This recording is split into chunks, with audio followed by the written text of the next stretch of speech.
Well, hello, friends and neighbors from around the world. Sid High here again. In today's sermon, we're going to discuss the impacts of rapid advances in the speed of communication. And as with most things in life, there are good and bad ramifications that happen when there is a rapid increase in the speed of communications. Unfortunately, it usually starts bad before people start to use it for good. That's because propaganda and lies spread so much faster than truth and logic. So let's talk about it. Johann Gutenberg invented the press in 1440 and had it ready for commercial use in 1450.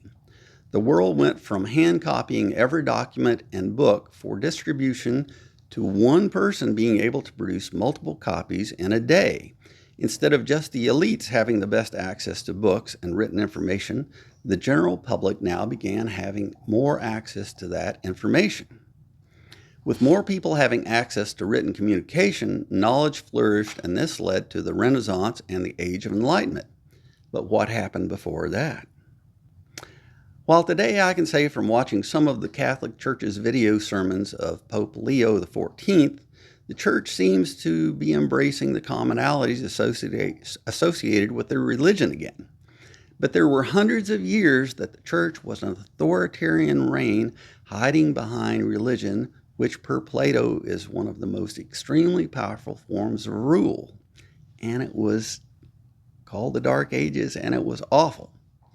Since communication was slow, the Church was able to control most of the information that their citizens had access to.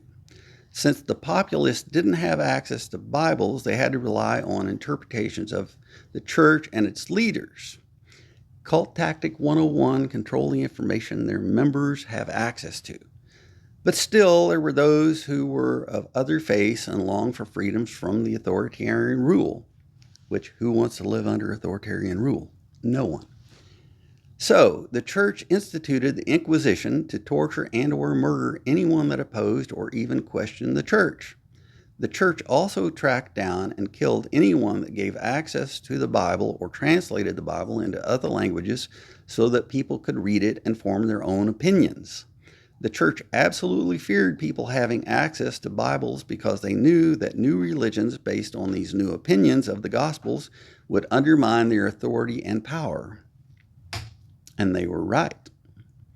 Imagine how the Church freaked when the Gutenberg press came along. They could no longer control the information that people had access to. They would need a new way to instill fear in the population. So, they turned to the propaganda technique of finding someone to demonize, also called scapegoating. But demonizing is the correct word to describe this. Enter the Malleus Maleficarum, Hammer of the Witches. This is a famous treatise on witches written in 1486 by Hendrik Kramer, an inquisitioner of the Catholic Church. The Malleus was first published by Peter Drac in 1487. It was a bestseller and widely distributed to the public because they wanted the public to turn in people they believed were witches. We'll get more into that later. The Malleus went through 28 editions between 1486 and the 1600s and was accepted by the Roman Catholics and Protestants alike and as an authoritative source on information concerning Satanism and as a guide to Christian defense, mainly how to detect witches and prosecute them. None of what was in the Malleus was true. This witch hunting manual weaponized superstition into state-sanctioned persecution.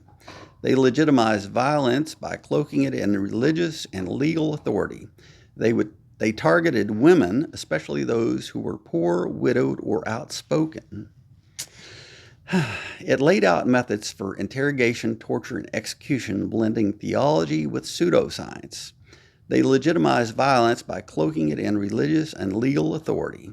The book's popularity was amplified by the printing press, making it a pan-European guidebook for persecution.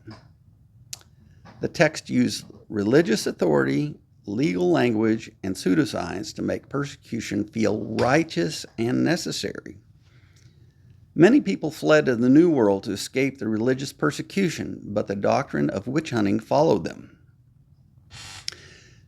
There were witch trials in nearly all 13 colonies, with the most being in New England. The infamous Salem trials being one of the ones I remember the most. There were like 200 people arrested and 20 people executed, and that turned the tide of the public against this. But then, in the 17th century, the Age of Reason began, and the formation of the United States with a government founded specifically on the principle of no state religion. Laws were passed to outlaw witch hunting. And in England, the Witchcraft Act of 1736 repealed earlier laws that had criminalized witchcraft. Instead of treating it as a capital crime, it was reclassified to be claims of magical power as fraud. This marked a major shift from persecution to skepticism. So think about this.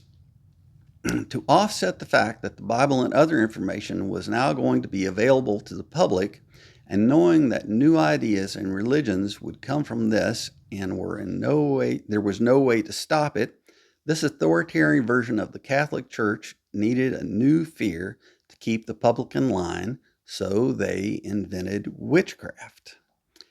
And this evil and suffering was brought to you by, say it with me now, propaganda. It's just amazing how evil that time period was. And I'm going to go into this in other videos about how authoritarianism, which it's just amazing to me that so many societies start heading that way because of evil people trying to control everyone, that every time authoritarians have ruled, it's been awful. But I don't know, this is certainly one of the most horrible times in history, and we're going to be having to get into another one here in future videos.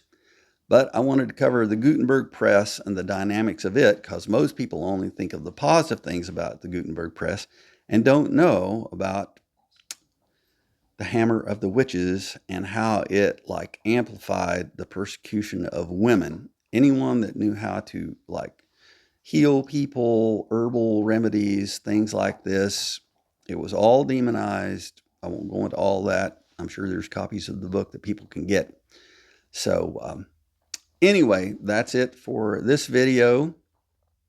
Next, we're going to jump into around the 1920s, I believe, and cover the fun stuff that was happening in communication during that period. So until then, try and stay positive, and with a little help from the Commonalities, maybe we can bring hope back into this world. Thanks for watching.